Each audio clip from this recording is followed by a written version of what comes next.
One of the things I talk a lot about on this podcast is how connection shows up in different forms, through voice, through story, and sometimes through scent.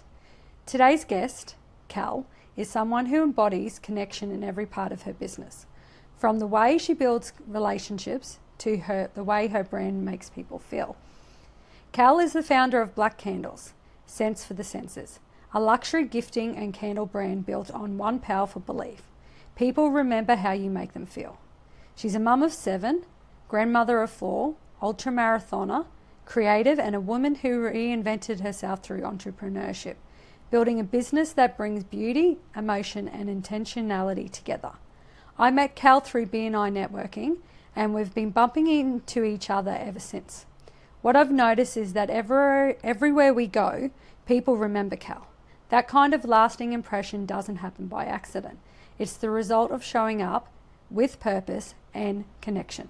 Kel, welcome to the podcast. Thank you for having me, Aleisha. So first, I think it's important that we go through the Black Candle story, because that's your brand that you've built. Mm-hmm. What made you want to start a luxury candle and gifting brand? It was not something I ever planned to do. It's not something like when I was young I had thought about it and it's where I wanted to go. I was working in a job that I really wasn't enjoying, with basically in a situation that I was turning up and I was doing all the doing, but I wasn't actually really enjoying any part of it. And my husband said to me, "You've got to work for yourself. Whatever you're doing, people want to support you and get behind you." He's like, "Find something you love." And I was like, "Well, I don't want to sell something I don't love. So whatever I do, it's got to be something I'm invested in." And I was sitting at my desk one day thinking, what do I actually love? I'd worked in the fashion industry with my mum for 17 years and I loved it. But at the end of every season, there was all this stock left over and it's devalued, and I just didn't want something that was left at the end of the season.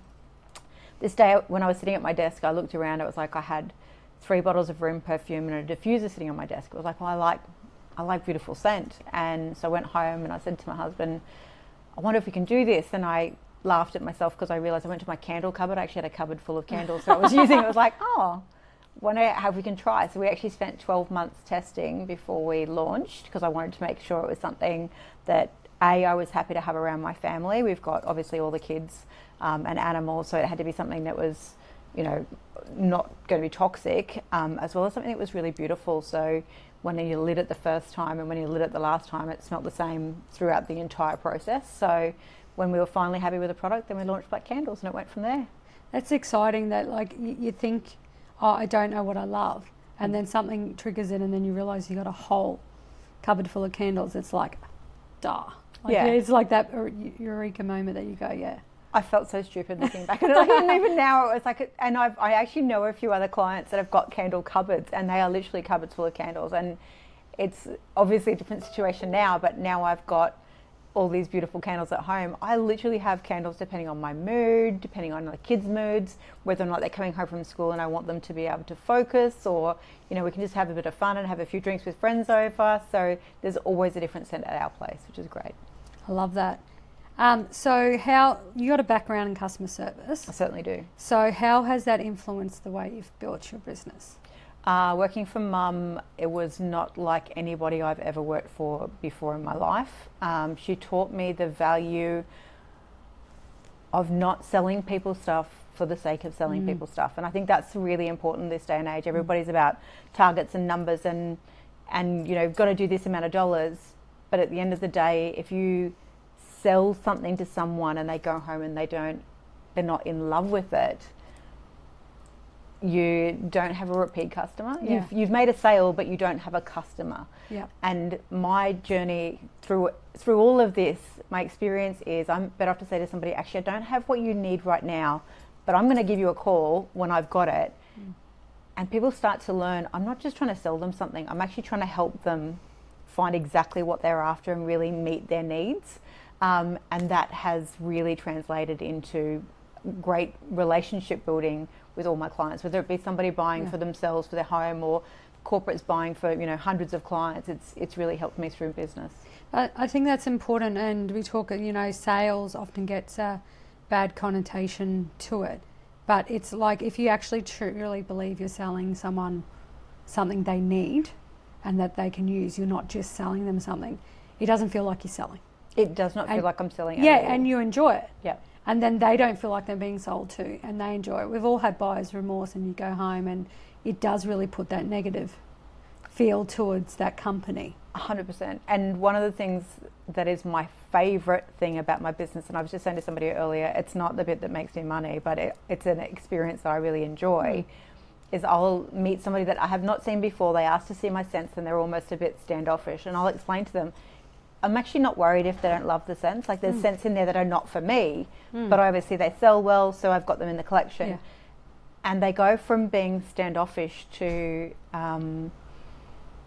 sort of not being afraid to say, I don't like this. And that's actually a great tool for me when a client can say no, because then I have the ability to say, well, what is it you don't like? So I'm not showing them the same thing, expecting a different result through different scents. It might be that they go, I don't like this one. I'm like, well, okay, that's great. Can you tell me why you don't like it? And they're like, oh, I don't like earthy scents. Well, it means I'm not going to spend the next 10 minutes showing them all the earthy scents, because that might be what I like. Yeah. But that no actually helps me to find them their yes. Yeah, I think especially with scents, it's not. It's now such a strong sense. It's not just visual. 100%. And you know, like there is probably less of a difference in what people like visually to smell, because the smell completely takes over your body. And smell's so tied to memory and happiness and emotion, whereas sight can be very different. Yeah. Scent's the strongest tie to memory, and having people, when they're smelling the scents for the first time, telling me the most beautiful, intimate moments that they've been a part of, like they might not have thought of for 20 years, and this memory comes flooding back because of the scent. I feel very privileged that people share that with me. It's my favourite part. Yeah, like you did a candle for us for one of our clients, Patchouli, and she herself is like it's got a strong memory scent that she loves, and she's like, it's not for everyone. No, most people don't like it, but she absolutely loves it. And for us to do that candle for her and give her that memory, like she'll remember that. And you know, we got so many things. And on a corporate level, it ties her to you. Yeah. So now every time she smells it, she's going, oh, Aleisha and Evan gave me this beautiful candle. Like it takes them straight back to you, and that is such a powerful tool in corporate gifting. It's not like, yes, okay, it's great to have your branding on things, and that is a powerful tool. But when you've got a scent that you don't even have to see it, you can just smell it, and that tie is taken straight back. It's huge. So that probably comes into our next question, is obviously you do things a little bit differently. When you started, what did you feel was missing in the gifting space, and how have you changed that? I think when I first started, this is going to sound really silly now because you know where the business has gone to. I never set out to have a corporate gifting company. I set out to have a gifting company where people could gift to themselves, gift to others, that sort of thing. And within about a week of launching, I had a lady I used to work with who's now an amazing real estate in Brisbane. She works for one of the biggest agencies. Reached out to me and said, can you do this for me? And I was like, oh yeah. And she's like, oh, can you do it with my branding? And that's when I was like, let me make a phone call, see what I can do. And that has been huge. Since then, we've done thousands and thousands of candles for them. And they gift to their clients when they meet them at first, and they gift to them on the anniversary. Every year that they've had that property, they actually physically go and take them a gift and say, happy anniversary. And they've said on multiple occasions, this is such a great tool in our arsenal when it comes to keeping in touch with people, having them remember us. I actually get lots of people reach out to me from those gifts because they actually say, put your card in the box, and they'll order from there as well. So it's a great relationship we've built, and lots of things have come out of there. I've actually got other corporate clients from those clients as well, because they've come to me and said, hey, I was given this beautiful candle from Pat and Jules. Can you please tell me, you know, can you do this for us? So I've done it for so many different type of businesses. It's been amazing, but it really has become the biggest part of our business is the corporate gifting. Yeah, because like their clients know at the end of the day that they're keeping in touch for a reason for if they sell the house. But what they're actually gifting them is something unique, and it's not, even though it's branded, it's subtly branded, and it's not just saying, oh, here's a cup or a mug or, you know, something. It has got so much thought behind it, and something that they can actually use and enjoy, 100%. that they're okay, you know, and then it ties them to that positive memory. Not all of our messaging on the products, whether it be the candles, the hampers, is a brand name. It can be, that's not an issue, but we can do multiples, whether or not you have a brand on the box and then, you know, a message on the inside. But it's actually the gift itself is that tied to memory, and I just think it's such a beautiful thing to be able to give something. I know you've had clients that he was given one with his brand on it, and he didn't want to keep it at the office. He wanted to take it home for something for him to personally enjoy. And I'm like, that's a huge compliment. Yeah, that's a really lovely compliment. Want to enjoy it. Yeah. And we even had this discussion with when we talk to clients. They say, "Oh, but it's, you know, it's for women," and it's like, no, it's not. No. It is a gender neutral, and some of our male clients absolutely love it. So when I first started, what blew me away was the amount of male customers I have. And not only male customers, but customers I've got that wife will say to me, I'm so sorry, my husband has to pick the scent. And I'm like, there are so many men that are so tied into their scent. It's awesome. One of my favourite stories is when we first started, I had a friend of mine reach out to me. He's an ultra marathoner. He's got a massive beard. He looks like he's a member of ZZ Top. He's covered in tattoos. And he rang me and he's like, I just want to know, are your candles sustainable? And I thought he was joking. Like, I was like, oh, yeah, why? And he's like, oh, well, I like to refill all my candles, and like, I'm really particular. And it took me 10 minutes to understand he was being serious. He genuinely is like, I have an ethos, I need them to be sustainable. Can you accommodate, like, I like this fruity and I like the more sort of zesty and the fruity style. So can you help me with that? I was like, yeah. He's like, oh, can you reuse vessels I've already got? Absolutely. We had this massive in-depth conversation, and then this was just as COVID was happening. What we were finding is we had all these men that were ringing us going, can you help me? I'll need 2 different scents, but I'll need a couple of them because I want a couple for during the day that are the same scent. But then I want a different one at night. So when I'm working at home, I've got my work scent. But when I walk out of the office in home, I want home to smell like home.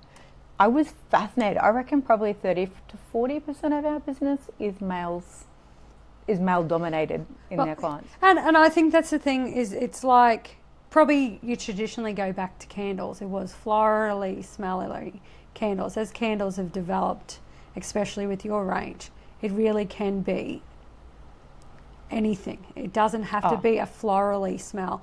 You know, Evan's taking out scents at the moment to a customer this afternoon. So they can, and you know, like, people would be surprised to hear that a cabinet maker wants to give that away. But it's on their brand, and then it's for most of the cabinets they do are kitchens, high-end kitchens, and it will then tie them back, and it's for their home. But they don't have to choose this overly florally smell. And I think that's why people think candles are for women, because traditionally they were smelly. And you've sat with me in my candle smelling. Do I pick any florally smell? And I'm like, I don't want a florally smelling. If anything, I like the stronger earthy ones. So it's like, totally. And I think too, the other thing for me when we started, everybody knows I love black, there's no secret to that. But what I was finding is, because people knew I like candles, I kept getting gifted all these candles, and often they had flowers all over them, and they were, oh, this sounds terrible. It was very lovely, and they were beautiful scents, but I actually wanted to hide the jars. Like, I was like, this is not my aesthetic at all. So I was like putting them in places that people could smell them, but they couldn't see them. And so I really wanted to have it that it was something people would almost go looking for, going, oh my goodness, what's that smell? But it was a real bugbear of mine when I was getting gifted, not only the aesthetics of it, but also having candles that were gifted to me that were expensive candles. These were not cheap candles, but like quarter of the way through, they had no scent in them. So that's where it was like, I want to be able to give that client experience that they go, oh my goodness, that scent just kept giving and giving. I don't feel like it's overtaken the space I put it into. As far as visually, I want it to sort of become part of the landscape rather than standing out. We've gone on and done some fun ones since then that are designed to pop. But the base range is designed to blend into the surround.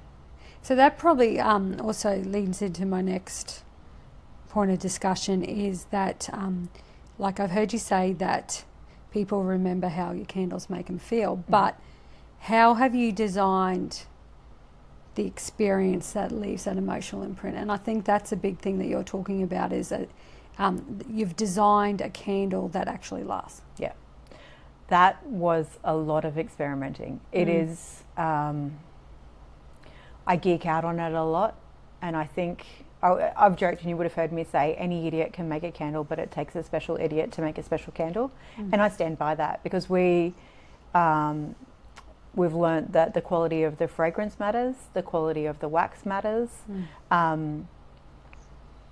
It's not just having something that you go, okay, that's an expensive wax. If the wax doesn't hold the scent properly, it doesn't matter how good the fragrance is, it's not going to last. The other thing we actually really worked hard on is, I had it in my head initially when I first started that I wanted everything to be essential oils.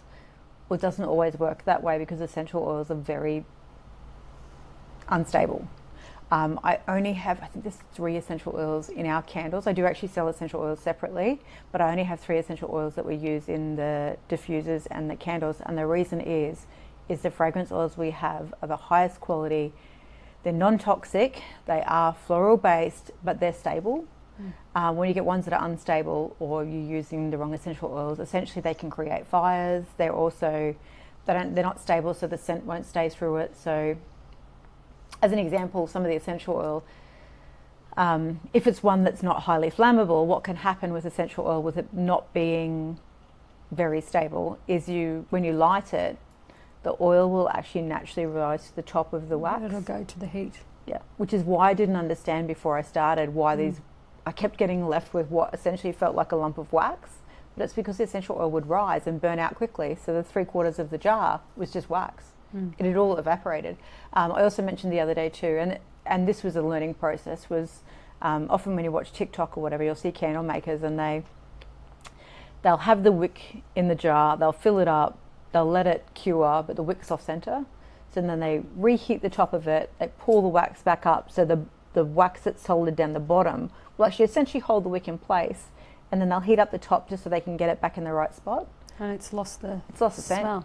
And people, I get that it's a quicker way than using the wick holders that we use and everything, but in doing that you change the integrity of the product, and that's what we've really worked hard. I want something that every time somebody buys one, they go, oh, this is exactly the same as the last one I bought, because I think that's really important. And when people want to have nice things, they're happy to spend money on it, but at the moment there are a lot of people struggling. They don't want to buy stuff that they go, oh gee, I'm not enjoying this, or I didn't get the full value out of this. And that's where we wanted to make sure that we were delivering on everything we said we could do. I think it's important, like even from our side, like we have the ability that we can brand anything for our clients. And, I can get cheap candles and rebrand them.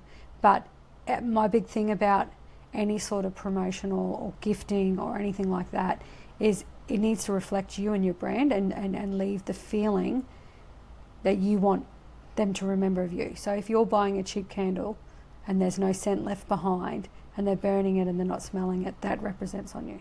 Probably more scent than something physical.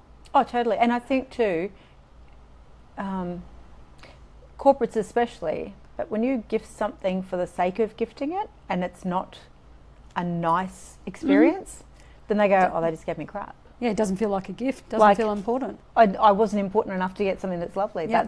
That's a big ticket in what we do. And that probably even goes into, obviously you do corporate gifting in hampers, and we've had that discussion when you get this big hamper and it's in this big flash box and it's full of stuff you can't eat or you just wouldn't eat. You'd never ever buy it for yourself. And you're like, they've gifted me this, but I've been at plenty of places and where, oh, you take that, or like you're taking it or you take it to Christmas Day, like for instance, to try and get someone to eat it because it's just not stuff. Yep. And and you just think maybe if they didn't give us this big fancy looking hamper that looks flash and actually gave me something I would use or enjoy, like that's so important. If you really want to connect, because why are we gifting, right? And it's why I talk about connection. It's to connect with your clients or whoever you're trying to. It's to have that connection. I think it's really important. And I say to people, I can pick, if you're gifting to your corporate clients, I can pick a scent. I can pick my most popular ones. I can do all that sort of stuff. But the reason I say to people, it's actually important for me that you choose the scent is because when you're gifting, you'll naturally, without me triggering anything, you'll naturally go, oh my goodness, I chose this and I love this because, and you're sharing your little bit of your story with your client, which is again another little touch point that makes it that much more personal. It's not just, oh yes, she picked it and gave me that or whatever. You've chosen it and you get to share a little bit more of your story with your clients. And again, that's another one of those things. We interact with people all day. That's nature. It doesn't matter whether you're in business, whether you're walking down the shop to buy something, But when you start to actually connect with that person, it's such a powerful tool, not just in business but in life, and it's a real pleasure. And there's value in that. Like we picked our scents and we did a special scent for Christmas for all our clients, and we 100% were talking to them about it because we did. Ours is a new scent you've been working on for another project of mine, which is dry tobacco and hay. And you say, oh, it's, we're asking for feedback on that scent.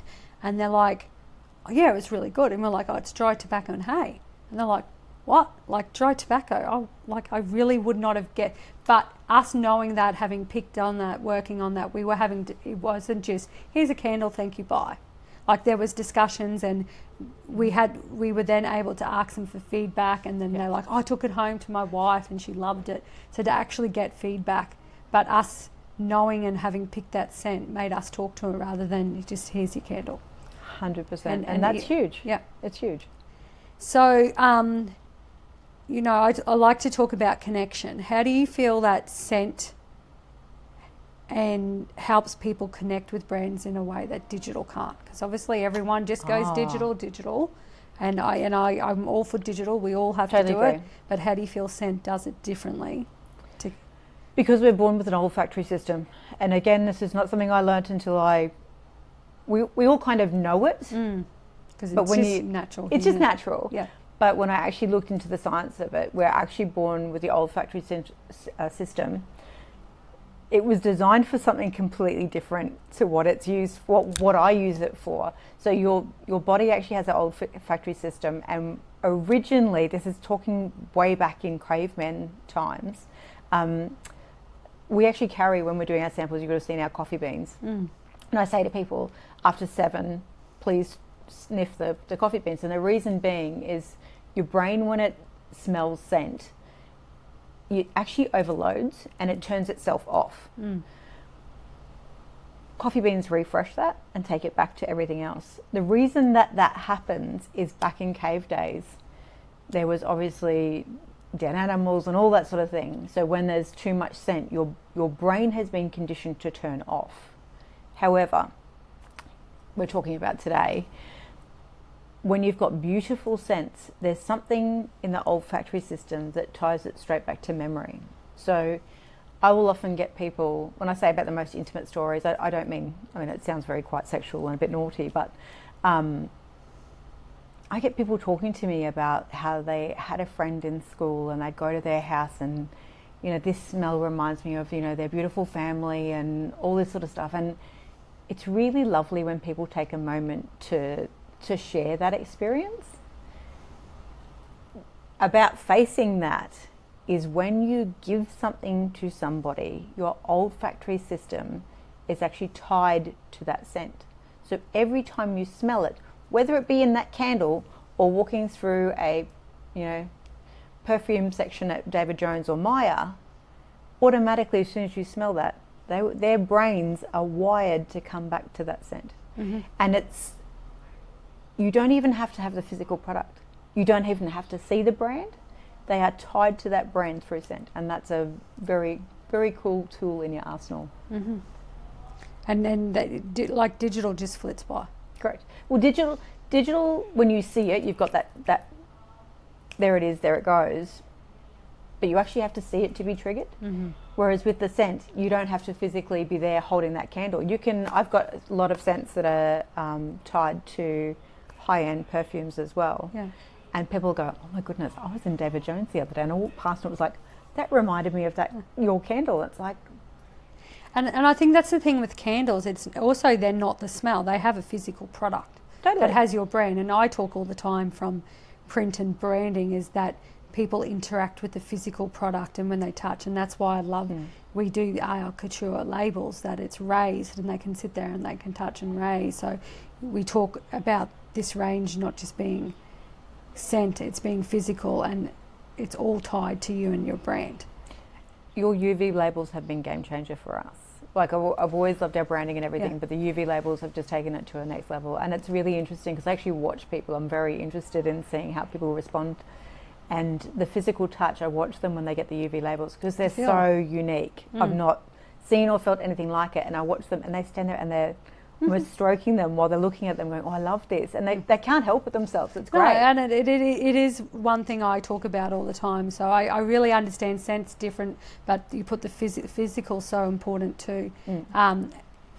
Even, I talk about, Lux business cards and it's raised, people sit there and they touch. So to be able to put that physical touch with the scent for your branding, I think is just so unique and just something enough people aren't doing if you want to be remembered. I'm extremely tactile. It was one of the things I loved about working in the fashion industry, and we worked in high fashion, so I'm like super touchy. And I actually, like, there's some things you go, oh, that's so beautiful, and it takes you straight to that feel of luxury. And I know, because I love that sensation, it's actually really lovely seeing other people doing it, and I know they're getting the same feeling as what I feel when you have those beautiful tactile moments. But it's making, if you're selling them just the candle, it's making them connect with your brand, and if you're doing it for branding for other people, it's making, corporates, it's what is going to make them connect with your brand. Totally. And people love their own labels as well. Like, they love their own brand and they're tied to it, not just the physical, I like the look of it, but when you're a business owner and you love your business, it's a really proud moment to be able to hand something over with your branding over. That's a beautiful physical product that people are going, oh, I love the smell, I love the touch, the whole experience is a lovely experience. If you enjoy gifting it, that's just going to flow through. And even like our Christmas ones, ours were actually not even branded with us. We did everyone's name.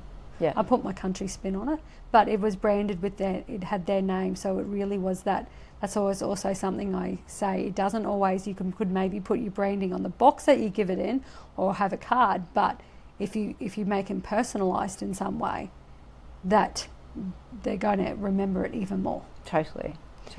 So can you share a moment with us where you, like an actual memory or moment where you are reminded why you do what you do? Oh, yes. There's lots. And, this is a funny one.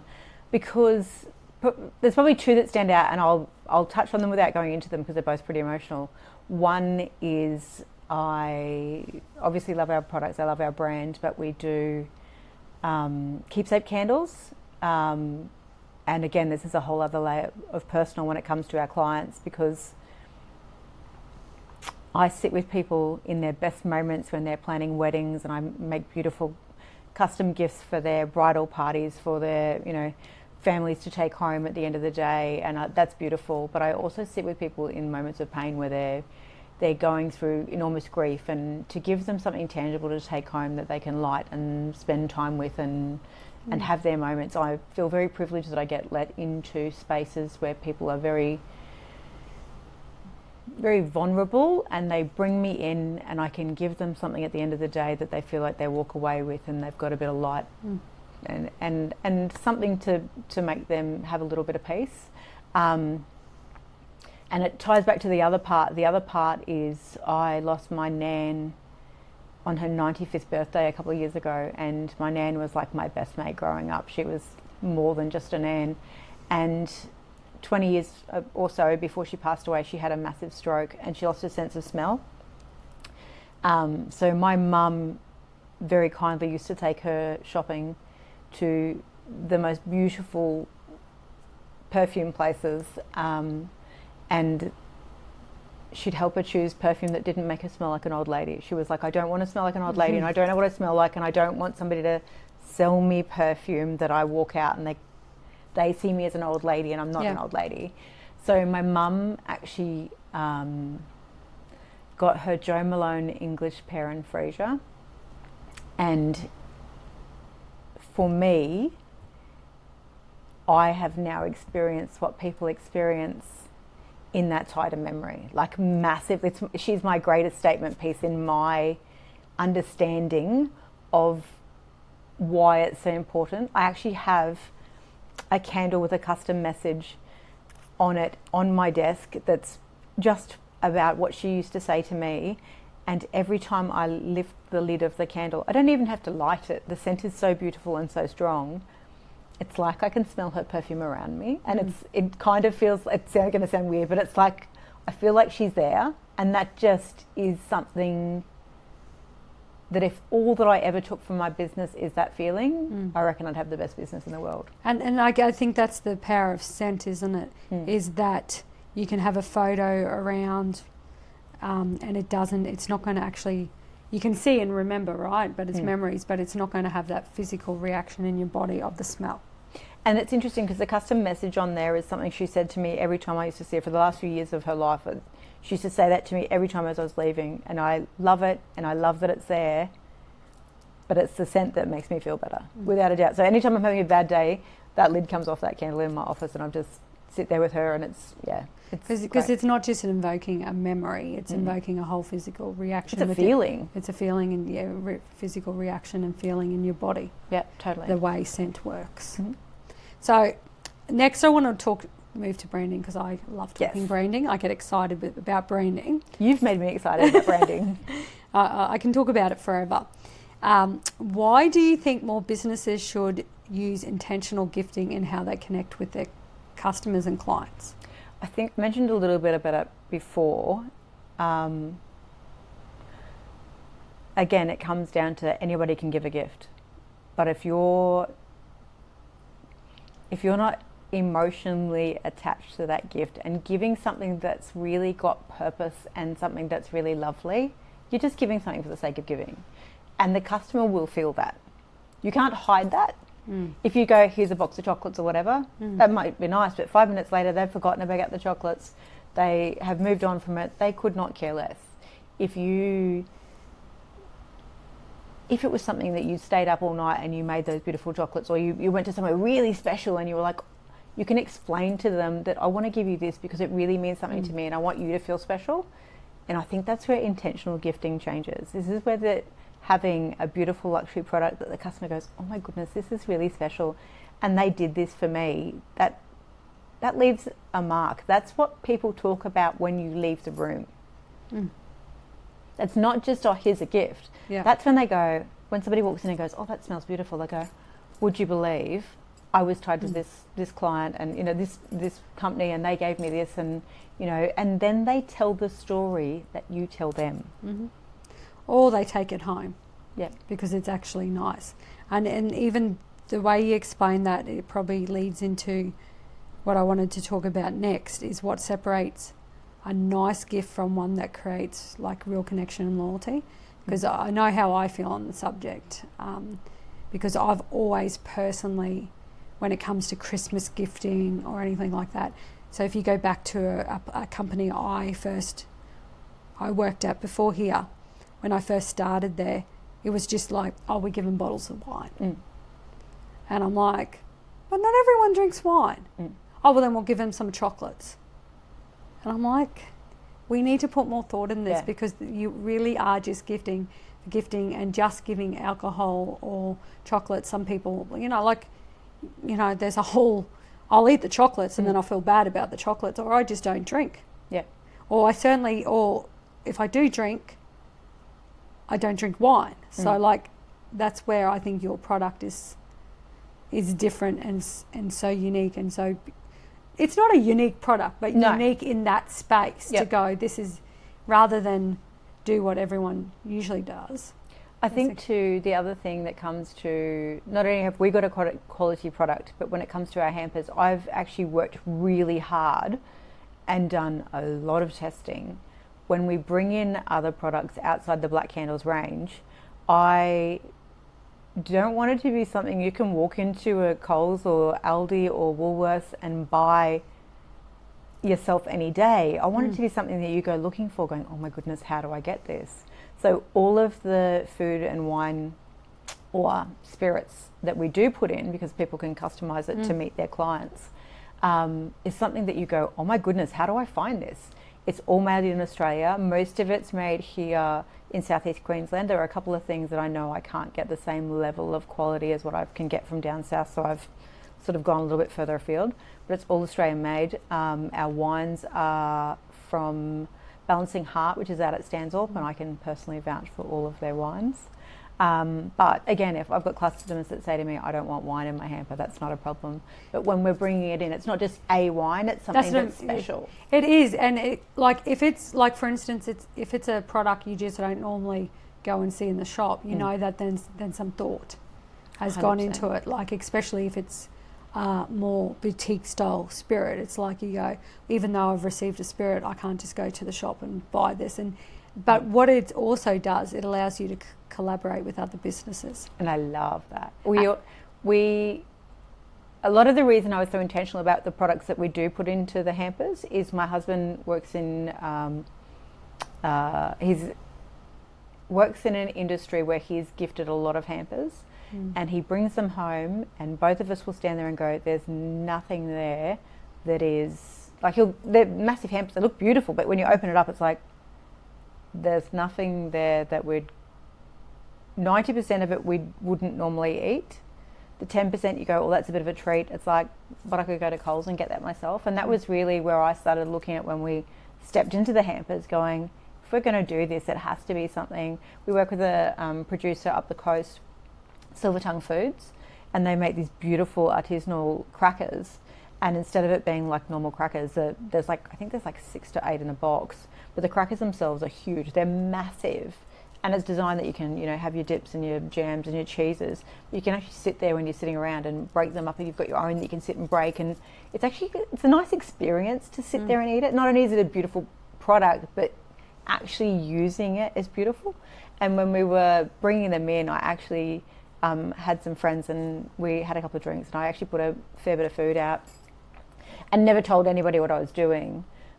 But it was really lovely to watch people interact with it, and like you could clearly see what people were gravitating towards and what people were like, oh my God, how do I get more? And that's what I based a lot of our decision making on as far as what goes into it. Well, that's important, because ultimately if you get a hamper, even if it's something you wouldn't normally eat or it's different, if you can see people gravitating towards the experience or trying it, that people will at least go, oh, that's not something I would normally buy or eat, but that looks interesting, I want to try that. Correct. There's a Silver Tongue also do these beautiful jams it's a savoury jam designed to go with cheese. I'm not somebody that, I can't eat spicy food. I love spicy food. Spicy food does not love me. But they make this jam, and it's a jalapeno and raspberry jam that I was like, oh, I couldn't eat that. It is one of the most beautiful things, and I actually have to be careful that I don't have extra of it sitting at home, because I can sit and eat it all day. It's like one of my favourite things. That's an interesting. I would never even think of trying that. Can I tell you? I've got to give you some. I'll get you some. You have to get me try. some. Evan will love it. I don't know if I can handle the spice. There's no heat. Oh, okay. It's all flavour. So obviously it's the jalapeno flavour without the heat. Correct, but they actually use real jalapenos. It's really, really good. And again, it's not something I go, oh, gee, I've got to go and buy that in my shopping. But as soon as I tried it, I was like, how do I get more of this? Like, when we have friends over, I'm like, I've got to put that out. Like, everybody's going to love it. It's just beautiful. So what, like, for someone who's listening, who doesn't know where to start or what they should be thinking about when customising gifts for their clients, or their audience, what suggestions do you have for them to start with? First thing, budget. And it's really easy. We can do everything from like, we start with your car scents, you can go into the candles, diffusers, you can do, I've got one client who's a plumber, and he actually does hampers at the end of the year for his biggest clients. And I know 1 year there's actually one client, and since I've been working with him, he said to me, okay, they're country people, they like this sort of thing. It's my favourite hamper to curate every year, because I'm like, okay, cool. I know they both like spirits. I know that like they're really into beautiful artisanal type products. So I go searching for little things to put together, and I have a ball. We actually do. So I don't think they've ever had a box. I found 1 year, I found this beautiful picnic basket, like totally high end, beautiful picnic basket, and filled that. Another year I did this beautiful table centerpiece and like filled that with all the beautiful products. I can go as high end as people want. There really isn't. I think the most expensive hamper I've done was about $1,000, and we can use vouchers, we can use experiences, like I can put massages in them. I've got different people that I work with that are local. I can also go, if somebody lives in a different country, different city, I can do a bit of research, find the best masseuse and put a massage voucher from them into it and then send it off. I can make it as customized as people want. But do you want it to be, oh no, I want to work out the scent and then tie my story into the scent story that when you're gifting? Or is it something you go, each different customer, like I've got some people that'll go, this is my budget, I want 25 hampers and I want them all to be like that, and that's fine. And they'll just ring me and they go, I want another 25, I want another 25. And others that I work with, and they'll say, for this particular customer it's this much, this particular customer it's this much. I deal with food intolerances as well, which is another thing that is a big thing. I've actually taught, I never expected to have this, but we've got clients that are electricians, plumbers, builders, you name it, and I'm teaching them that when they go into the client's home to listen. And the listening is like the customer will say, they might have a heap of wines out, and I'll say to them, did you see that they were all red, or were they all white? Or and like, you don't have to go investigate, you don't go looking through their drawers, but be aware if they go, sorry, I don't have normal milk because I'm lactose intolerant. If they can give me that information, and I can curate a hamper that's all lactose free, and you go back to them and say, and it can be in a tiny conversation, and you gift them something and go, oh look, we've got this hamper, we remember that you said that you were lactose free, so we've had it made all do you know the impression that leaves with the client? Can you imagine being that client going, oh my goodness, I'm gluten intolerant. My mum, I've been gluten intolerant for 15 years. I can't tell you how many times I've gone to a house, she's made me food and gone, oh sorry, I forgot. So can you imagine being a client after having that sort of experience, having somebody that is your builder or a plumber or whatever give you a gift that's taken that little bit of information that you said to them when you're making them a coffee and run with it, and then organised a gift around that? That's something, not something you ever forget. So that I think comes back to when I talk about connection and us. The best way in business is we need to focus on actually connecting with our customers and listening to them. Yeah, and to do that we listen. But what I pick up from what you're saying is budget's obviously important. Yes. But actually also stop and think about why you're gifting and what you want to achieve. And that also can help you work out your budget. It's like, do I want to gift just because I want to give a gift? And then, because if let's be honest, if you're gifting just to give a gift, your budget's going to be smaller. Totally. But am I gifting because I want to connect and I want to make an impression and I want referred business or whatnot? That's important in how I gift. Yep. So probably the first step is budget's important, but let's stop and think about what I'm trying to achieve with this gift. And when it comes to candles, if you go, oh, that customer loves candles, they're always burning candles in their house, and I can say to them, okay, does the house smell floral or fruity or earthy? And they go, oh, earthy. I go, okay, so whatever we gift to them, there's an earthy candle. And if I have that little tiny bit of information, it just makes it so much easier to be able to gift, and gift with meaning, where the client goes, oh my goodness, that is so thoughtful. Because really with candles you have a choice. You can either gift specifically for them if you're in that situation. Yes. Yep. Or you can gift with a scent that reminds them of you. Correct. And I also have certain scents, particularly if you're gifting for a broad range of people and you just need something there that you can gift every time you walk in the door. I will suggest to do things that smell clean. Yeah. Because it doesn't matter which scent profile you're really tied to it. Everybody wants their house to smell nice when somebody walks in. If it smells clean and fresh, then that's no-brainer. And like in our case, we did when we were doing some packs, we did a nice lemon myrtle, which is like a nice fresh scent. But then we did a smoky caramel with it. Yep. So it's like it's not florally, but it's not earthy, and it's generally, who doesn't love caramel? Like absolutely, I know. It's my favourite. I regularly open it and smell it. You know, we know a certain somebody in our networking circle, and he has actually had to throw out his caramel. He had it in his car because he was like, every time he'd get in the car, he'd have to go to the servo and get himself some caramel. I was like, that's really cool. I can see that. It smells so good, and it smells like the caramel, and you're like, yum. Like you actually have that feeling. But then you also think like you're gifting that to someone and they smell it and they go, yum, and then that's associated with you. Yeah. They think you're yummy. Like, whatever, you know. I think people have been called much worse than yummy. So I think that's a great thing, a great way to be remembered. So now I want to move on to juggling. I like to focus with women in business on juggling business with life, because it is.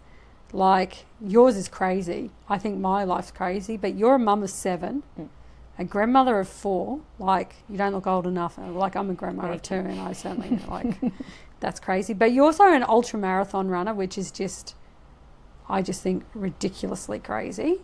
But you're also growing a powerful brand. How do you juggle it all? One day at a time. I think I have moments, particularly towards the end of the year, when we are, I think my biggest day last year was somewhere between 20 and 22 hours. And I knew it was coming and preparing for it, but also understanding in the days that I wasn't doing that 22 hours to go, okay, well, this is what I can do today. This is what I'm doing, and focusing on that, because I think sometimes if you think too much of the, oh my goodness, how do I do all this? It becomes very overwhelming. Look at tomorrow. I sit down the night before and go, okay, what am I going to do? I have a run coach who's fabulous. She sits down, I get my weekly training session. I work out how I'm going to fit it in. Most of my running I do before the kids are awake. I'd say 90% of my running is done while my kids are still asleep. And the reason I do that is because it's my sanity. Running is totally for me. It's away from everything. It gives me time to actually not be on my phone, doing all the things, looking after everybody, just to actually be alone in my thoughts, which is really lovely. I often run with friends, which is great. It's nice to just have a bit of contact that's not work. I love what I do, but it is nice to talk to people that away from all of that. I definitely resonate, because I was reflecting yesterday. I ride my horse on a Wednesday, and I don't even take my phone out of the car. And I go do my horse thing, and then I sit and chat with my trainer, and it's like, and then I just reflected on last night, like, it's like, then I pick up my phone and look at it after it. And I think that's so important, to find something that you can at least, like when you're running a business. Like, I've got my watch on. If there was a really dramatic call, Evan would be calling me, and then maybe I could go do it. But, like, is the world going to fall apart in those 2 hours? No. And that's the thing. I think we've all become so, I suppose through in your industry as well as mine, there's a lot of people that are like, all right, I don't know you, I want this and I want it now. And if you don't answer right now, I'll move on to the next person. I'm not the only candle maker in Brisbane. I don't pretend to be. There are other people that do it. They don't do it as well as me, but that's okay. But there's a level of guilt that you have to let go of and go, well, they actually need to wait for an hour. Because if it's like, that's not conducive to like a good relationship business. Like, no. we will always jump for our clients, but like within reason. Yes. And if they're like, especially if there's someone doing it all the time. like if you start to see a pattern, you're like, well, how can we make this work better?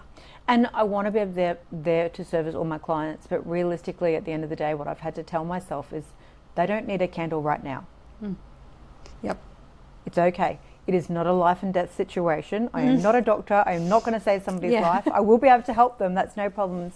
But in this particular hour, I actually need to look after myself and go and do that. Well, if you're not looking after yourself, you're not going to be there when they actually really need it. And also, I think I've had times I'm very much, I've got to respond, I've got to jump back, and that's because I take my customers and the relationships I have with them so seriously. And there has been some different afternoons or something I've had on, and Evan will contact our clients and go, oh, Aleisha's busy, she's got the afternoon off, she'll get to you tonight. And they're like, no, it can wait for tomorrow. She's allowed to have some time. Yeah. Like, and that's so beautiful when you have that relationship with your clients, and they're the clients you sort of want sometimes. Oh, totally. Because they're saying, no, I don't want to quote, I'll wait till tomorrow. Because we're communicating with them, right? Absolutely. And at the end of the day, at the end of that hour, I'll message them and say, I'm so sorry, this is what I was doing. You know, I can do this. I'll work till 2 o'clock in the morning if that's what I have to get the order out. That doesn't worry me. But to do that, I need to have that hour for myself. I'm also very lucky with my kids. We obviously have the 7 kids. Only 3 of them are still at home, which does make life a little bit less hectic, I think. But my husband does a lot with the kids. He is an operations manager for a conglomeration of 5 companies. He comes home at the end of the day, and often when I'm still making orders through the night, he's making lunches, helping with kids, doing the dinners, doing all that sort of stuff so I can do it. So I'm very lucky in that respect. I think that's important. When I think one thing I always struggle with, and each their own how they live their life, but this thought that as women we need to hold these careers and hold jobs, because a lot of time financially in the current world climate we have to hold jobs, but then we're supposed to take all the domestic load. It's like, no, we don't. You can't operate that way. Evan and I raised 3 kids together. I help him raise his kids, and Evan's very domesticated because I held down a full-time job too. Yeah. So I was not working full-time and coming in doing everything. So even now, like 100% I'm away. I'm not available Wednesday afternoons. He knows he has to have dinner when I get home. Yep.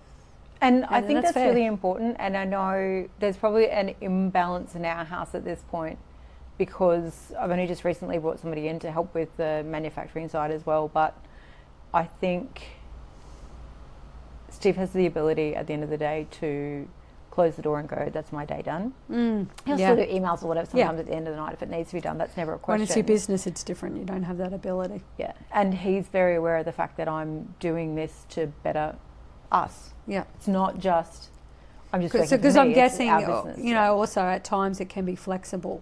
Yeah, totally. That's, I mean, you can arrange your day around the kids when need be. Totally. I can't tell you how many times I've been sitting at a school running carnival or swimming carnival or whatever and organising appointments and doing all that sort of stuff. But I have the ability to go and see my kids participate in things. I didn't have that before. Not everyone has that ability, no. And I'm very grateful for that. And like I was a little bit naughty coming back from Christmas. I had 2 weeks off, came back and I had planned to just jump straight back into it. But my second youngest started high school this year, and it was actually really important to me to spend a bit more time with them. So I dealt with all the orders that were coming in, but I didn't go out looking for work. It was like, okay, I'll look after this, but I actually need to look after the kids a bit too. Yeah, but that I think that's the perfect time to do it though, because January isn't a pumping time to go, allow those peaks and troughs. So you'd say you've probably very good, would you say how you juggle it is by building routines and boundaries that make you I'm not so good at the boundaries, but I'm working on it. I won't go into me trying to set boundaries. It's a whole thing. It is. It gets to the point you have to start putting them in, and that's where I'm saying about I need this hour, because I found if I don't, I mean, I love what I do. There's no question about it. I don't do this because this is just a job, or I actually love what I do. I love the manufacturing side of it. I love the customer side of it. I love hearing the feedback of the enjoyment of the people there is. I love everything there is about my business, apart from the bookwork. But if I don't look after me, I start to lose that love a little bit. My love is so much greater for it when I've got the ability to step away and then come back and enjoy it. So what's one thing that you come back to when you start doubting yourself or you get tired? Is there something that you come back to? Oh. Because we all doubt ourselves and what we're doing. Oh, totally. I can't pretend that I don't have doubts. And I think it took me a little bit in the beginning to get over the fact that when you say to people, oh, I make candles, they were like, oh, yeah. It's such I must have, because look, it's not drawing away from other candle businesses, and that's where you might have started it, because I think your story is different though.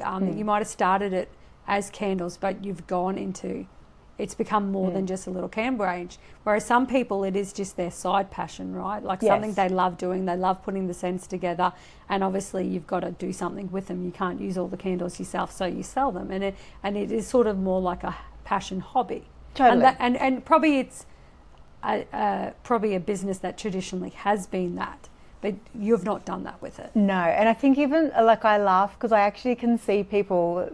And generally it's men that do it. They kind of glaze over and go, oh yeah, I think they get this vision of some witchy poo. I don't know. It always makes me laugh as soon as I see the expression. But I mean, we're now at a stage that we've got a distributor that looks after our retail brand. I don't go out looking for retailers anymore. They do all that sort of stuff. I just produce them for them. And I just focus on the corporates as far as me actually working on the growth of the business. But I think the thing that I come back to more than anything is the feedback. And it is people sharing those moments where they go, oh,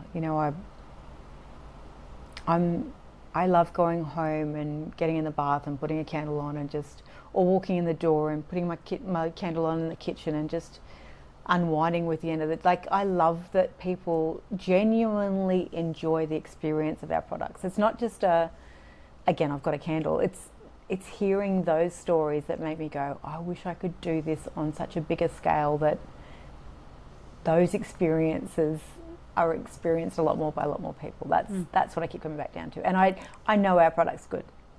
I have genuine confidence in what we're doing because I am so far into the science of the product and knowing that it is a good, sound, solid product, that they will get the same product every time they order it without fear of there being an issue with the product. So that's a great confidence leveler. Like, that really makes me feel good about what we do. So how do you protect, like when things get crazy, and I talk about this, it's like protecting your creativity and connection to your brand? Because when things are, like creativity is so important to me to find. Everyone always says to me, oh, why you got putting this little side project, because I've got my own little side project with candles. It's just like keeping myself creative is what keeps me connected to what I'm doing. I am only just working that out now. Yeah. And that has come down to me understanding there's times where my creative brain is allowed to be free, and there's times where it's get in, manufacture, get all the orders out, get all the work done, understanding that cycle will settle and I will come back to a new cycle where things are quieter, where I have the time to go, okay, what am I testing? Where are the level of testing at? Because it's not, I don't just go, oh, here's a new scent and throw it out there. I actually have to take the scent, I have to test it in the candle to make sure it's stable and that the scent's going to stay the same all the way through. I have to put it in my diffusers and make sure it stays through. It's not something that's just decided overnight, like I will just go to do this. It's something that's genuinely worked through and is made solid by the time we released it. So that's where I get to have my creative, geeky science brain, is seeing where it's all at and watching it and recording it and making sure that the next phase or the next piece or the next product, we have just launched our new, the big Luxe Bowls. They're 120 hours. They are stunning. It has taken me, oh my God, it'll be over 12 months of getting the wicking right. So ensuring that we've got the correct amount and the right size of wicks in to make sure that it doesn't burn too hot and make the glass explode, or it doesn't burn too small and then not all the wax disappears. And people go, oh, can't you just put a little bit in the bottom and test it? It's like, no, I actually have to do a proper test and a proper power burn and all different sorts of things, which I know means not a lot to everybody, but I actually have to have a full candle and then I have to burn it through the test. If it's not right, I gotta burn it all the way through and start again. And that's, and it takes time. And it's important that you do it because it's not a cheap candle. No. So that's where it's understanding that, not rushing it and making sure what you deliver is good. Yeah. And people, and I get, again, you're not supposed to know this. You're not, until you get into the science of it. People, if they get a crappy candle and it's not wicked properly, they'll go, oh, there's all these tunneling issues and da-da-da. Sometimes it's actually something the customer's doing in the beginning. So we try and educate our customers to say, this is how you set the memory of the candle. This is how you get the most life out of your candle. But every single one of our products has been tested so that the way it's been wicked, it's designed to last. It's designed for you to use all of the wax bar 5 millimeters at the bottom, because you should never burn all the way down to the glass. It's just a safety issue. But apart from that, you should have no residual wax on the outside of the glass. You should be using it all. You should be getting all of the hours out of your candle, not just getting a tunneled mess. You're just going to like blow people's mind now. Yeah. Because they're buying all these cheap candles from Kmart. And I'm sure that happens all the time. And they'll be like, what? I thought that's how candles worked. It's funny too, because it's not just the tunneling issue. And again, this is where I geek out a bit. Tunneling is an issue if you don't know how to do it, or if it's wicked incorrectly, and I'm always happy to teach people about it. But actually finding out what is in some of these waxes is terrifying. And people that are buying cheap candles have no idea what is in those candles. Or if they do, they're not understanding. Like paraffin, we are totally paraffin free. And the reason we don't use paraffin is petroleum based. It's a petrol. Yeah, and look, I think what happens is that they're buying from often big brands, right? And they think, oh, well, they've done the testing. And it's like, if anything, I think there was a recent, that quicksand debacle where all these large brands have been selling it and there's asbestos or something in it. Yeah. And it's all these large brands have been selling it. And I think they buy from these large brands just assuming, oh, they've just done the testing. They would make sure they're not bringing it out. They're a large brand. Yep. But that's not always the case.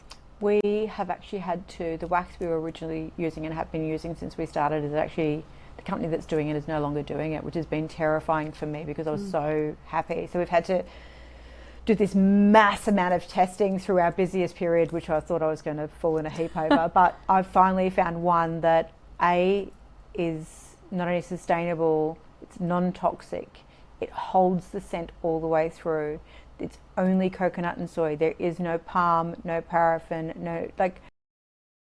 it is so inherently important to me that not only does the smell stay all the way through, but sometimes people use cheap wax because yes, it can reproduce that ability to hold the scent, but what you're releasing into your home or your office around your family and your animals is just disgusting. Like I get you don't know what you know until you know it. We don't. Most of us don't sniff petrol, do we?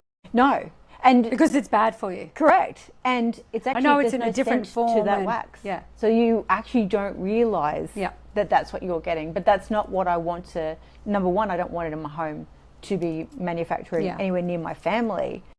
But I wouldn't burn that in my home because I don't want that near my family. So if somebody gave me that candle, I would say, thank you, that's lovely, and I wouldn't. I think because it smells pretty, we don't think about it, hey? Yeah, and it's so important. I think we're becoming more aware of what we put in our bodies and what we do.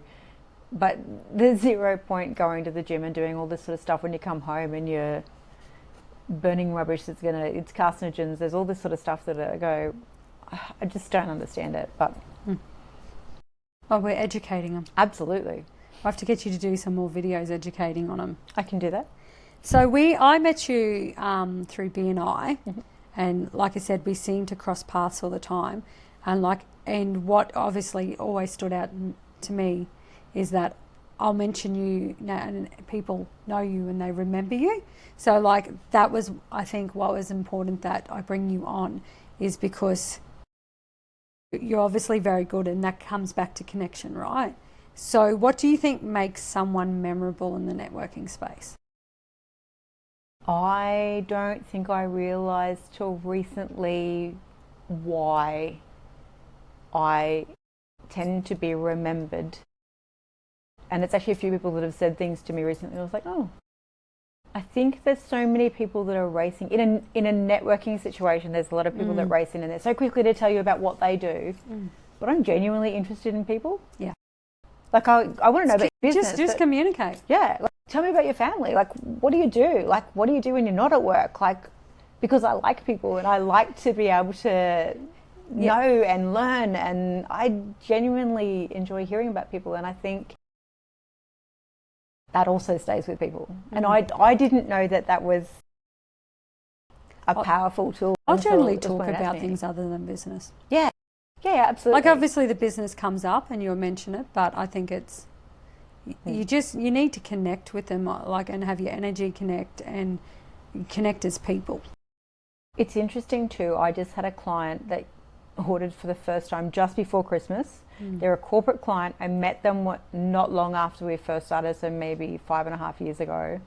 And I remember meeting her. She was lovely. We've actually got a very similar first, and our surnames are exactly the same.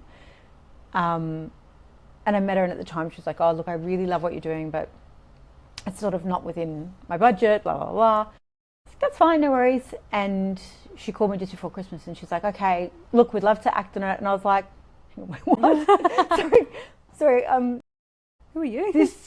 And I knew who she was, but it was like, this seems like a really long time between drinks.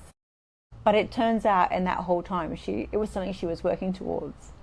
Yeah. And it was a really lovely experience to have her reach out after all that time. And she said to me, she goes, it was only you. I was only ever going to use you because you left a great impression with me, and you were so lovely to me, and you weren't like, oh, well, you're not buying, so get stuffed. And that is a really cool... It's that connection, like even, you know, obviously we have clients that can be a long time between buying because they don't need it. So when we contact them, we try and offer them some value in some way. Not just, by the way, we do business cards. Do you need business cards? We do signage. Do you need signage? We just connect them. We give them some sort of value. And even like last week, it was supposed to be my first week jumping straight back into work, going out and sort of, you know, go back and touching base with people and reaching out to new people. And I got really sick. And I spent the end of the week going, I can't ring. I had no voice. I couldn't ring people to talk to them because it was like, I sounded like the Centre of Disease Control. It was like, this is not a nice thing for a new client. So I actually reached out to some of my existing clients. I was like, I'm just touching base, seeing how everything's going and chatting about da-da-da. And then they're like, oh, I think I've got 4 that are very big clients that came back to me, and they were like, oh, look, I actually saw like 6 months ago you do that. Can you do that for me too? It's like, yeah, sure. And these are existing clients that I just assume that they see it on my socials or whatever and would go, oh, I want this.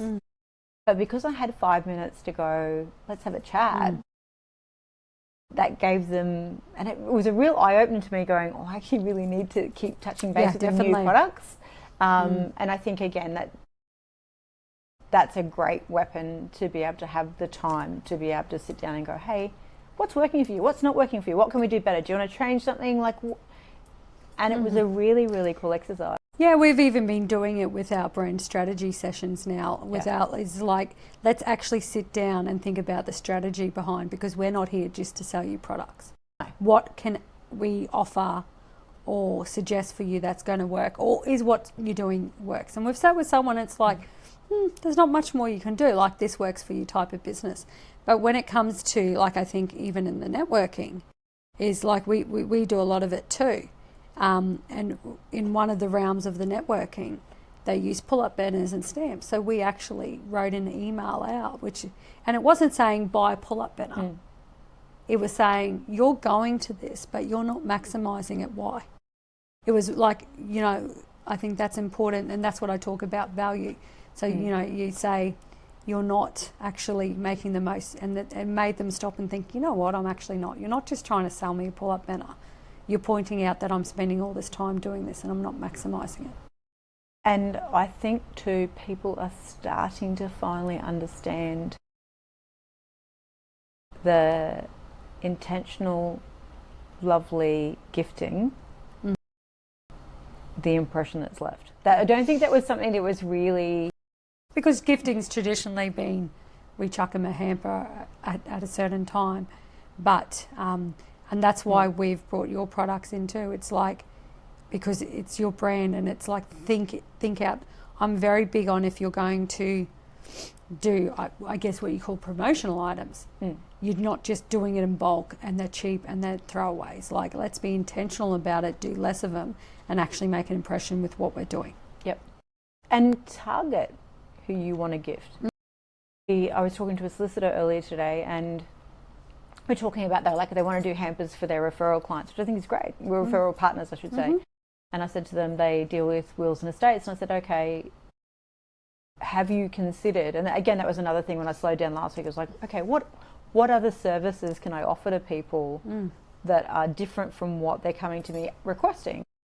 And I said to them, have you thought about, once all the will has settled, sending a candle with a little message to the family going, you know, now this is all sorted, hope this gives you some peace. Just that touch point that after, yes, okay, will's such a clinical.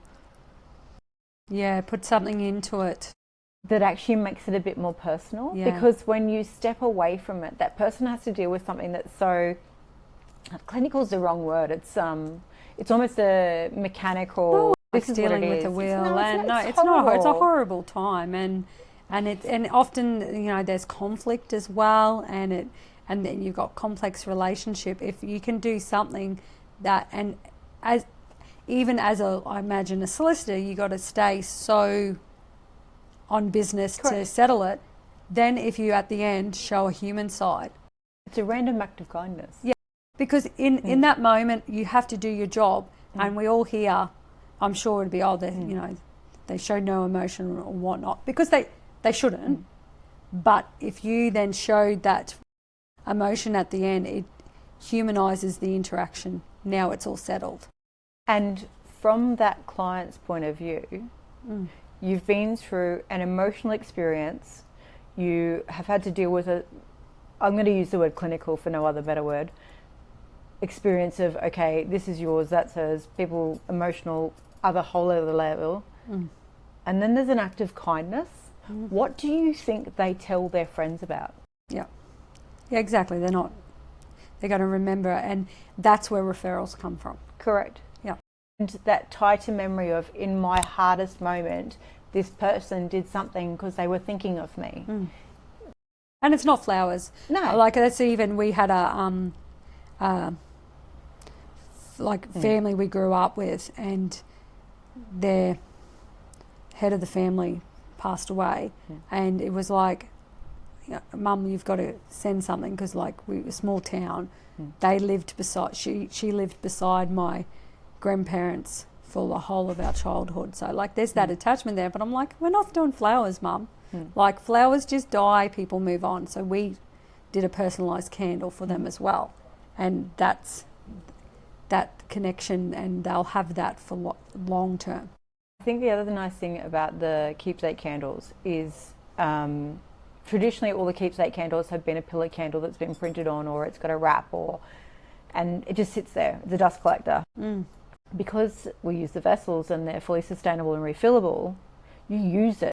Yeah, it should be used, and not just look at. Otherwise, it's just another photo. Really? Correct.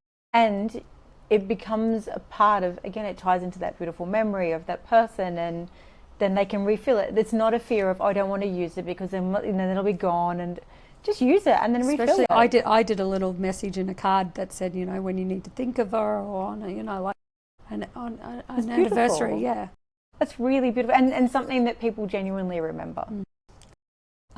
So what advice do you, we were talking about networking, and went on a complete segue, of course. What advice do you have for other women who are trying to build real connection through networking? Because you're good at that. Not just handing out business cards, taking selfies, but being remembered for the right reasons. From my experience, is generally walk into a room and not just look at it and go, how can I make money out of this room? It's to walk in the room and who can I learn about? Whose business? It's also a really cool thing within networking that I suppose networking had such a dirty word associated it when I first was introduced to it many, many years ago.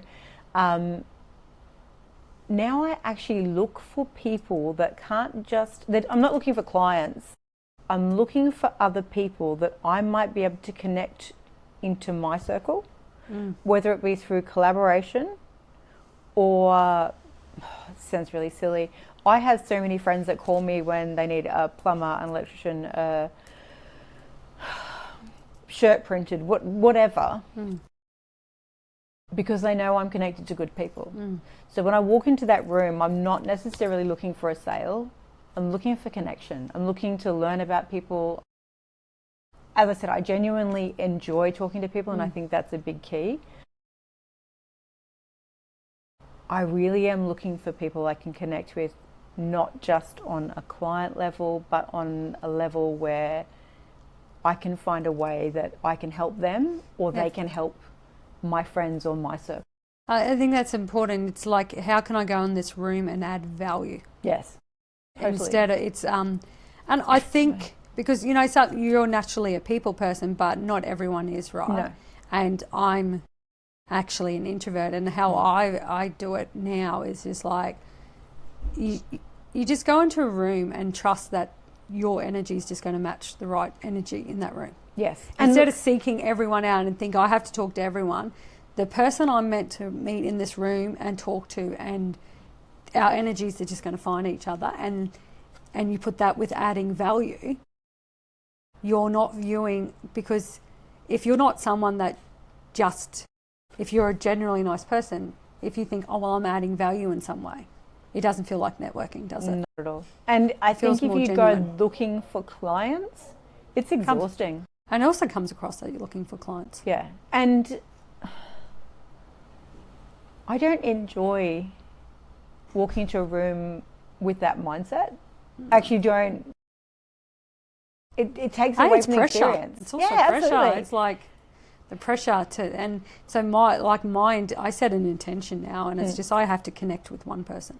And I talk about connect with them. I'm not talking about I have to connect with them and get business from them. I just have to connect with them.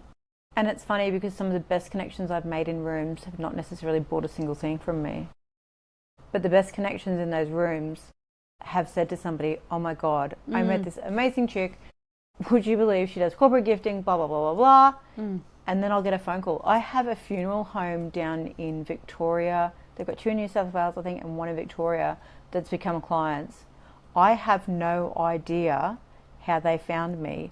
All they keep telling me is somebody told me that I was the only person they could use. It's what we talk about sometimes. It's like not selling to the room, selling outside the room. Through the room. Yeah. Again, it's that storytelling that you sit there and you go, hey, what's your story? Tell me about you. And it might not be that I'm looking at them going, oh, they're going to be my client. But we get to sit there, make a connection with a lovely human being that sometimes something wonderful will happen it's totally gone off path and it's taken us to somewhere wonderful, and that's really cool. And sometimes you're just going to meet someone that can help you. Yes. As in, not even in business, like just emotionally. They've just got that story. It's just, if you take the selling out of it as such, and just we're humans looking to connect. And how many times, especially towards the end of the year, and I know without even having this conversation, I know you would have been in the same position. You walk into a room that's designed for networking and you're like, oh my God, I'm so tired. Like my brain, I'm exhausted. Sometimes it's nice to just sit next to another business owner and go, oh man, this is really hard. And having them go, yeah, oh my God, this is such a and just feeling like somebody else understands. That's a big piece and you can learn, and they might have a bit of advice, and that's what I always say, don't. And because networking is a long-term game. No, if you want to look at it as a game, it's a long-term game, and and that's why I say it can be who you refer to. It's relationship building, not trading cards. Yeah. If you approach it as just selling, people pick it up on it. We've all been there where you get someone, well, they're clearly working the room. Yeah. And each their own, right? But that's just. You see them, they walk in, they give out their cards, and they're not interested in what anybody's got to say. It takes me a while. I always have cards because I Yeah. would be in trouble, and Yeah. it's all about business cards. But I don't. I'm trying to get better at it. Yeah. Because I think it's important that I get better at it. But I could never just walk up and go, I'm such and such, here's my business card. No. Could not do it. I have no interest in doing that Yeah. either. I couldn't think of any, again, as I said, I actually really genuinely enjoy connecting with people and learning about them. And I know a lot of what I know because people have shared their experiences with me. And I'm grateful for that because I've learned a lot of lessons I didn't have to go through because I've learned through somebody else's experience. And that's an amazing ability to be able to take from other people's experiences and go, oh yes, this worked, or no, I know that doesn't work because so and so. Our BNI group is fantastic, and there's been a few times where I've gotten to a situation with business and I'm like, I don't understand this. And there's two people particularly that I pull aside and go, have you been in a situation? And they always take time to sit down and go, hey, well, this is what happened with me, or no, but I know somebody that has, this is their number, give them a call, tell them you're my friend, and blah, blah, blah. And that's a powerful tool. That's a really, and having trusted people that make you go, okay, cool, it's not just me, I know how to do this, or I have a better understanding of it. That's amazing. It's also, I think it's important sometimes just surrounding you with like-minded people or people above you. I think I talk about that sometimes with networking, is like how you get yourself in rooms with people above you. Because 100%. Why are you taking advice from people? And some rooms aren't rooms that you fit in, and that's okay. That's okay. That's what I talk about, energy. I always say, like, I think we get caught up in networking that I have to go in a room and talk to people and people have to like you. And I say to people, stop and think, do you like everyone else? There's a difference between whether you like someone or hate someone. Hate's a strong. Generally, do you meet people, everyone, and go, I like them. Most people, you know what I mean? So if you don't meet everyone and go, they're my people, well, why do you think everyone's going to meet you and go, she's my person? That's what I mean. So don't go into a room get upset because that person spoke to everyone but not me. It's just like you're not that person, and that's okay. There's very different personalities in a lot of those rooms. I had a really cool experience yesterday, nothing to do with networking. I went out to lunch with my mum. We went to a luncheon and Sam Kakovich was the speaker. He was brilliant, and I know he's not everybody's cup of tea, but what I loved about it and what he did, and obviously he's aware of what he's doing, was his satirical humour. Because it's so in your face, throwing rubbish on everybody and just good old-fashioned humour, once he started to put it out there, everybody actually changed, because there was, I think when you walk into a room, there's a level of political correctness and there's a level of, we've all got to, can't really show too much of who we are personality-wise, and that's fine. I don't have a problem with that. But it was actually really refreshing to just have everybody on this same wavelength of humour and fun. And it was like, it made me think about how many of those rooms we walk into with networking where there's this level of, I'm me, but I can't show too much of me, or I can't, like, you got to watch this and you see, mask. I don't, look, there's always going to be level, but I've done a lot of work on there not being a level. I think totally you have to agree. I think you have to like, obviously there's social etiquette and, but I think that's what I talk about, your energy matching the right person. I've done a lot of work with Denny, my performance coach, on that. It's just like understanding that the people that I'm meant to meet and connect with, if I'm just me, that's going to happen.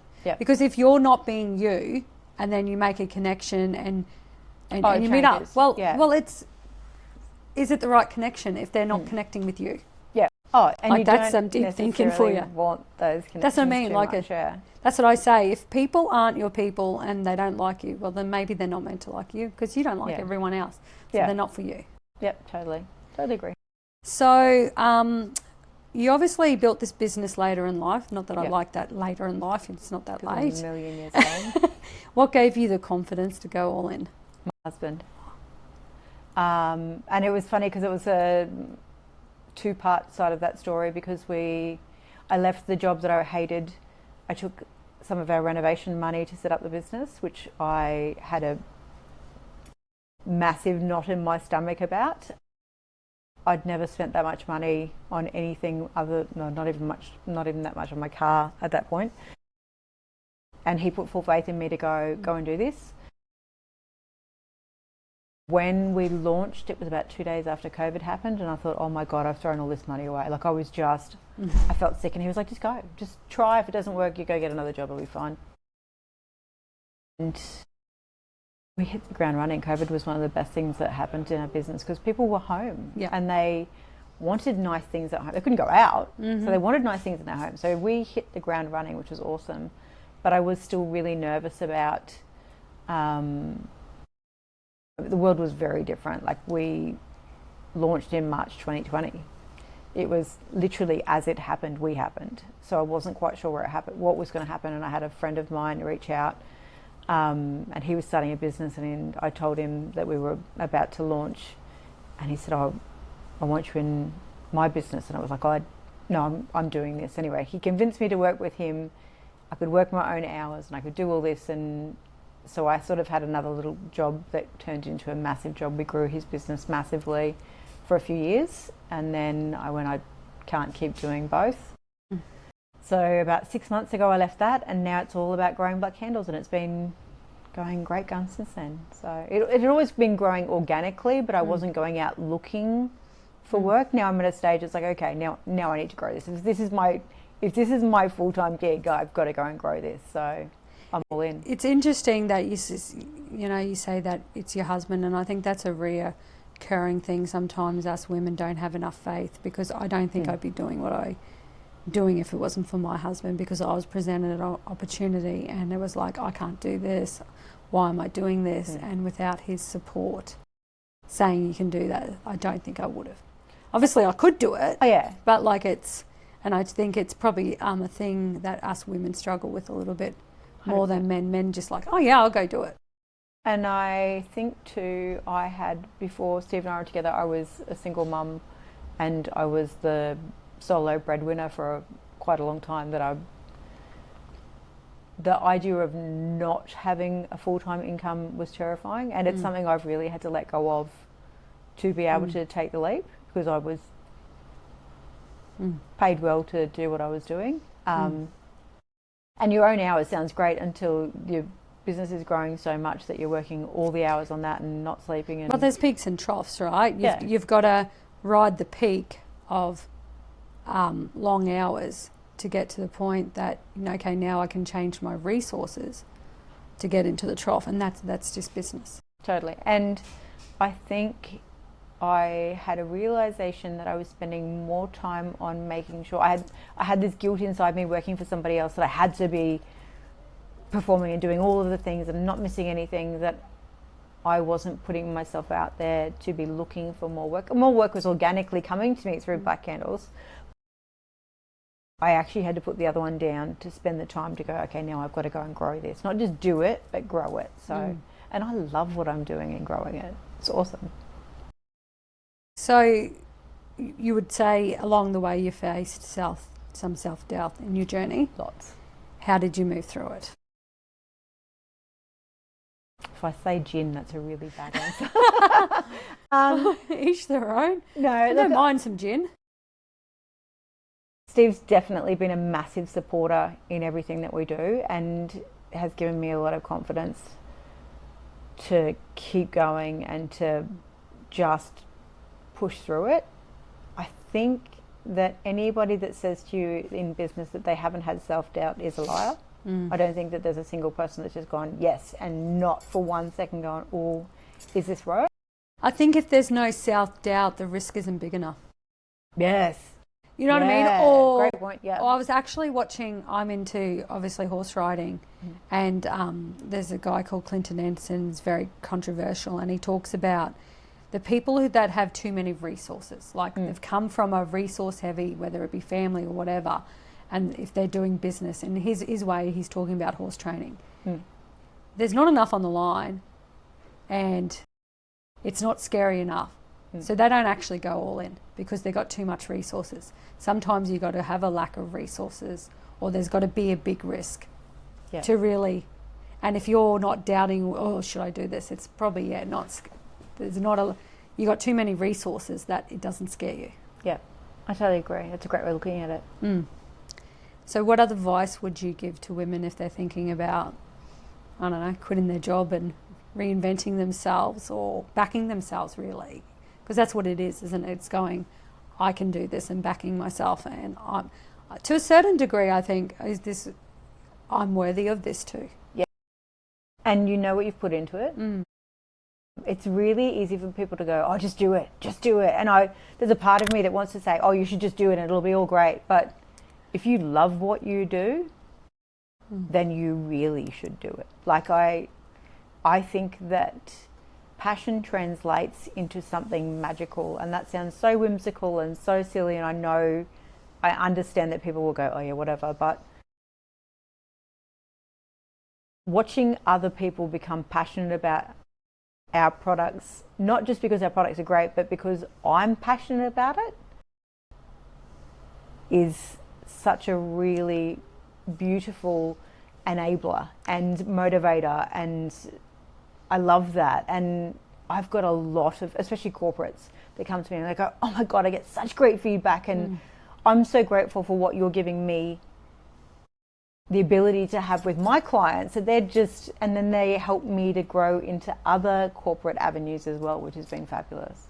But do you think your passion is, from what I'm picking up, I don't think your passion is just for the product. No. Like your passion is for your life and your building and your kids. So that's why I often talk to people, it's about your why. And your why doesn't always have to be your product, that you're made to make candles as such. Correct. That can be a means to an end. That there's got to be some passion in the why. My why is getting my kids to see that if they really want something and they're prepared to work for it, they can make it happen. And sometimes to think, oh my God, my kids are going to hate the fact that I spend all these hours working on the business. But I also know my kids come and sit beside me and they talk to me about it and they're interested, and I love seeing that my 16-year-old stepdaughter is so into business and having her own business, and she's passionate about it. And I would like to think, or I know that she gets to see a lot of that from what we do, and she wants that experience. And I think that's a huge part of why, not just because I love it, but seeing the kids going, okay, what can I do that I'm going to love, that, you know, I can grow my life and my family and conquer that's my what I mean. dreams. It doesn't have to be business, but you're teaching them to do something to find something that they love and they're passionate about. Yes, and they've seen me do something that I don't enjoy for the sake of there being X amount of dollars in the bank, and there's I think it actually makes me a different mum when I'm in my Blackandles space, because I'm genuinely happier, because I love what I do. I really do, and that translates across not just my work life but my home life as well. So next I want to talk about collaboration, because obviously we collaborate together. You do white label as well. You do hampers, you do corporate gifting. What do you think makes a great brand collaboration work? Because obviously there's a lot of people that are like, oh, it's scary to collaborate. What do you think? Obviously you collaborate with a few different people. What do you think makes it work? People that are as passionate about the products as I am, they go, oh, this is great. Because again, that translates to their clients, that they're gifting something that's meaningful, as well as strong branding. I think I get great pleasure. As much as I love our brand, you know I love Blackandles, but I actually love seeing really strong branding on our products and going, wow, that looks fantastic. Yeah. Like if I was to receive this as their client, I'd go, oh my God, this is awesome. I get great pleasure out of that. I know the clients do, and this sounds funny. My clients get pleasure, their clients get pleasure, but I get great pleasure in being able to put beautiful branding using your amazing UV labels. It's totally elevated our clients' ability to really stand out to their clients. I think they look great, and that's why when I first met you, we talk about collaboration, is when when I first met you, I thought I could make it look better and I suggested it. But then I took it that one step further. Obviously, in the BNI realm, I could just be referring clients to you. But, you know, we set up this collaboration because I've got relationships with my clients. Absolutely. Rather than you try and build a relationship with my client, let's work together and go back and forth and support each other. I think that's what true collaboration is. And true collaboration is me understanding I'm not here to take your clients. I'm also one person doing my own network to have another person that's doing their own networking, that can do their own branding, and that just opens me up to a whole You're one other, person, yeah. right? And it opens us both up to more potential. I'm not here to take anything away from you. You're not here to take anything away from me. We work well together. We've got different circles that we travel in that we can collaborate and both come up with products that our clients are thrilled about. It's also that, what I come back to, that, you know, even if we're networking in the same circles or we're talking to the same people, the people that want to work with you will work with you, and the people that want to, like, they're just connection. Yeah. It's that connection. Yep. That you know, because we're probably neither of us are big sellers, as in we're going to go out and sell. We focus on connection. The people that are just going to connect with me are just going to come to me, and vice versa. And either way, you'll come to me for labels, and I'll come to you for so, you know, it's just supporting each other, and belief that the people that are right, like, because we're both passionate, but we're both different people. Yeah, and our aesthetics are very different as well. Like, you're all into the country, you love your horses and all that sort of thing. I'm be happy to sit on the beach all day, and like, I love that coastal vibe, and I love that you're taking it into a territory that I go, well, I don't actually. The whole country thing is not in my realm. I love being in the country, but I don't have those circles that you travel in that I go, you run with that. I'm stoked. I want to support you and help you in any way I can to get you as out there with your products and your branding in that way. And I think that's the important fact, is we both recognise that we have very different client bases, very different aesthetics. There's so many things that we do differently that can be different points for either our clients to go, oh yes, that's Aleisha's the one to. If somebody came to me and were like, I want the country aesthetic, I'd go and see Aleisha. You're where I direct them. As much as I can do labels through you, unless they say no, I want you to do it, I'll go, oh no, that's Aleisha's realm. That's not me. Yeah, it's. I think it's and probably more like, obviously everyone's always competing with everyone, but more women feel like they've got to compete against other women, and it's just we really shouldn't. We should just support. I find that exhausting. I think that there's so many and the other thing is true. There's things you do well that I can't do, and there's things I do well that you can't do. I am very aware of that, and that's where I like working with other manufacturers too when it comes to our hampers and things. I don't want to go and learn how to make crackers. Yeah. I don't have time for that.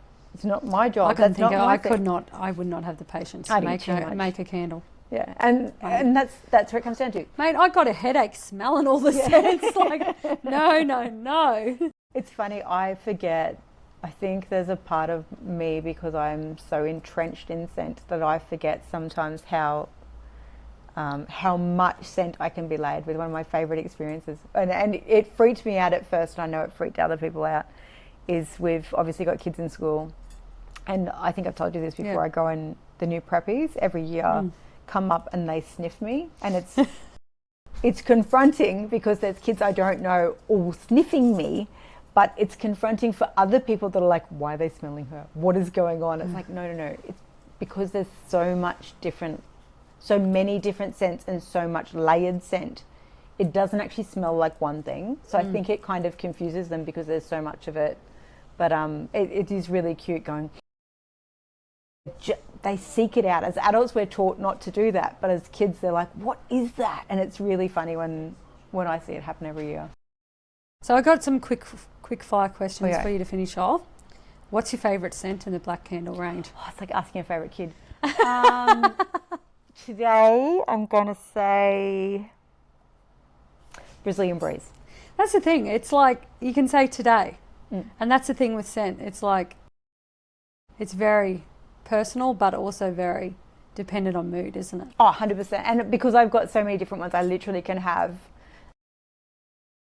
I'm very sentimental. If I'm thinking of my mum, I've got ones that make me think of her, so I'll burn that one. But the next day I might go, oh yeah, I want to, smell something beachy, so I'll go like a beachside vibes or like that. That's where it always, I love the ocean. I'm a massive water baby.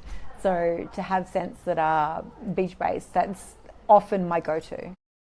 So what's a business value you'll never compromise on? Quality. Good one. Who is one woman that inspires you to keep showing up? My mother. In one word, what does connection mean to you? That's a tough one. Happiness. Thank you very much for joining me. Thank you for having me. It's probably gone like, I don't even know how long. I have no idea. But what I love about your story, it reminds us that connection doesn't have to be complicated. It can be a candle, and you can connect with people with a candle, and it's just got to be intentional. Yes.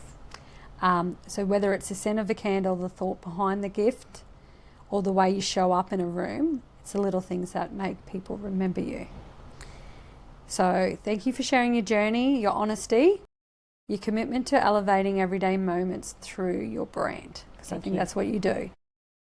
So if anyone is looking for a better way to connect with their clients, build brand loyalty, or simply give with more heart, check out Blackandles, or you can contact myself because we love branding Kel's products. So until next time, stay grounded, stay open, and keep making your mark on the world one connection at a time. Thank you.